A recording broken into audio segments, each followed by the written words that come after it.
नमस्कार मित्रांनो, मी उमेश जाधव पुन्हा आपल्या एका नवीन व्हिडिओमध्ये सहर्ष स्वागत करत आहे।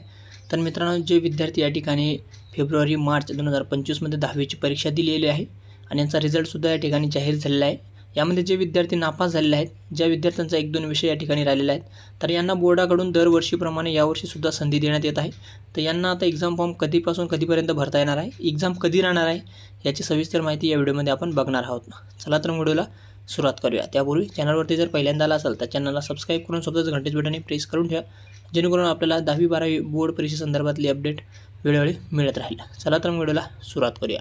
तर मित्रांनो, या ठिकाणी तुम्ही बघू शकता महाराष्ट्र स्टेट बोर्डकडून नवीन परिपत्रक जे आहे, जे प्रकटन आहे, तर ते आजच हे आलेलं आहे। यामध्ये दिलेलं आहे की जे विद्यार्थी या ठिकाणी फेब्रुवारी-मार्च 2025 मध्ये एक्झाम दिलेली आहे आणि त्यामध्ये नापास झालेले आहेत, तर यांना परीक्षा फॉर्म पुन्हा या ठिकाणी भरावा लागणार आहे।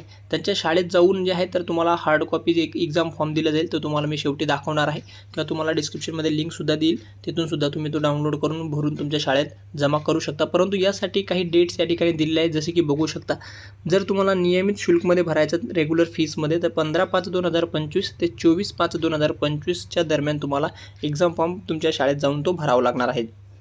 त्यानंतर जर तुम्हाला लेट फीसमध्ये भरायचे आहेत तर लेट फीसमध्ये सुद्धा तुम्ही या ठिकाणी बघू शकता 25/5/2005 ते 29/5/2025 पर्यंत तुम्हाला थोडीशी लेट फीस लागेल, त्या ठिकाणी पर डे 10 रुपये असं काहीतरी।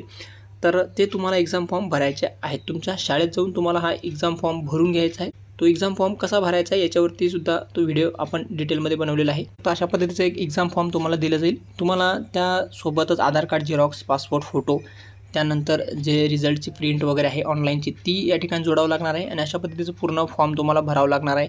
तुमचं नेम, फर्स्ट नेम असेल, कॅन्डिडेट नेम असेल, मिडल नेम असेल, मदर नेम असेल, ॲड्रेस असेल, pincode, mobile number, signature, photo, हे पूर्ण डिटेल स्टेप बाय स्टेप पूर्ण फॉर्म तुम्हाला कसा भरायचा आहे, कोणतं तुमचं लँग्वेज बॅक राहिलेलं आहे त्याची माहिती या ठिकाणी भरायची आहे। हा फॉर्म कसा भरायचा यावरती डिटेलमध्ये एक व्हिडिओ आहे आपल्या चॅनलवरती, त्याचीही लिंक मी डिस्क्रिप्शनमध्ये देऊन टाकेल, तिथेही जाऊन तो व्हिडिओ तुम्ही बघू शकता। अशा पद्धतीने 10वीचं एक्झाम फॉर्म या ठिकाणी सुरू झालेलं आहे रिपीटरसाठी। हे रिपीटरसाठी तुमची लवकरच जे फॉर्म भरल्यानंतर तुमचे जून-जुलैमध्ये जे आहे एक्झाम होत असते आणि त्याच्यानंतर लगेच ऑगस्टपर्यंत जे आहे तुमचा रिझल्ट डिक्लेअर होत असतो, जेणेकरून तुम्हाला सप्टेंबर किंवा ऑगस्टमध्येच पुढच्या वर्षी ॲडमिशन भेटत असतो, जेणेकरून तुमचं वर्ष वाया जाणार नाही। यासाठी लवकरच रिपीटरची एक्झाम होऊन तुमचा रिझल्ट लवकरात लवकर शो करण्यात येते। अशा पद्धतीने 10वीच्या विद्यार्थ्यांना या ठिकाणी पुन्हा एक वेळेस संधी देण्यात येते। सो आय होप की संपूर्ण माहिती आपल्याला कळाली असेल। अजून काही डाऊट शंका असेल तर तुम्ही नक्कीच कमेंट करून विचारू शकता।